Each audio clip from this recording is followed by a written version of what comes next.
Hello everybody, welcome back to the workshop. Today I'm going to be doing part 2 to my proper cardboard knight armor set. Enjoy. So first I'm going to start off with the throat protection. Now to make a very proper throat protection piece, I want it to be very form-fitting and contoured. So what I did was cover my entire neck and lower mouth in one layer of tinfoil and then one layer in duct tape, or at least two, to get it nice and flat.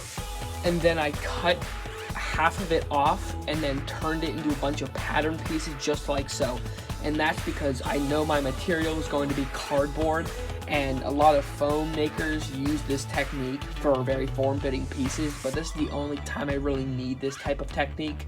So I cut a bunch of slits where I know it's going to be very hard to bend, and then I trace all these patterns onto a piece of cardboard. After I did that, I cut them all out, bent them like I should have, and then I glued all the pieces together. As you can see on this side, I used a bunch of shapes to tell my future self where the pieces are going to match up, and I just flipped over the patterns and did it to the exact same side.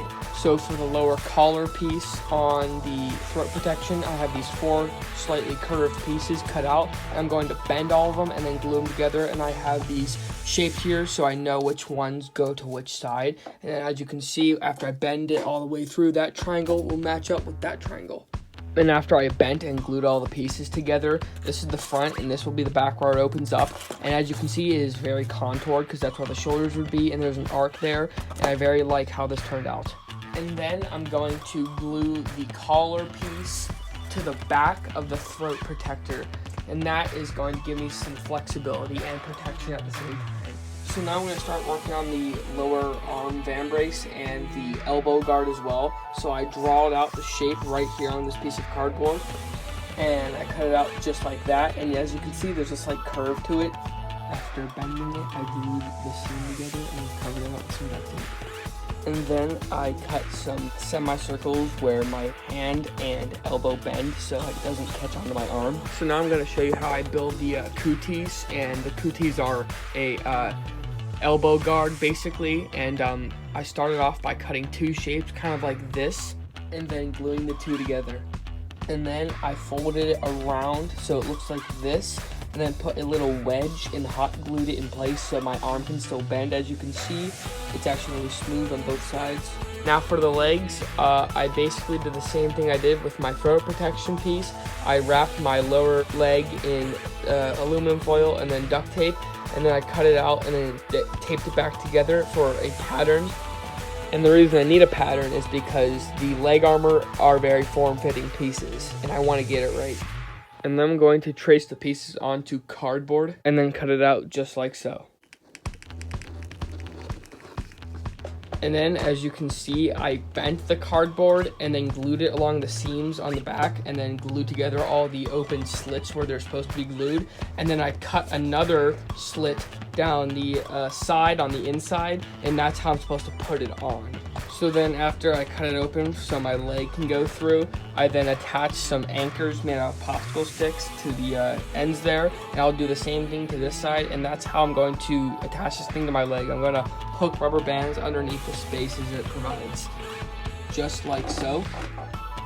And for the kneecap guards here, I cut out pieces of cardboard, and then I cut half of a circle on this end and then glued the seams together so that it would take form of the shape of a kneecap. So then I cut out this knee plate right here. I'm going to glue underneath this vambrace just like that on the side of the leg. Now for the thigh armor, I cut out a very large rhombus out of some very thick cardboard, bent the cardboard, cut out the necessary shape so it fits your leg. Look what I found. It says, "Please do not cut." Well, it's a little too late for that, if you know what I mean. Anyway, when you're done, it should look like this, and then when you roll it back up, it should look like this. And then, you know, this would be the outside, and then this is where your leg would bend. And then I just attached a buckle to it right in between where it opens up. And that's basically it. Just make sure you cut it out right so then your legs will fit in comfortably. And this doesn't really need to be tied to the arming jacket. It's pretty lightweight, and also it just rests on the lower calf portion of the armor, at least the way I built it. So now I'm going to do a quick suit up just to see how it all looks. So this is how it looks so far. I'm very pleased with how the leg armor turned out. and the remaining parts of the arm armor. It's very comfortable, and I'm very pleased, and I think it looks very cool as well. And here's my most recent build, the battle axe. And part 2 will be foot armor and gauntlets, and I'll probably be able to paint it. So thank you guys so much for watching this video. If you like these builds that I do, like and subscribe for more videos.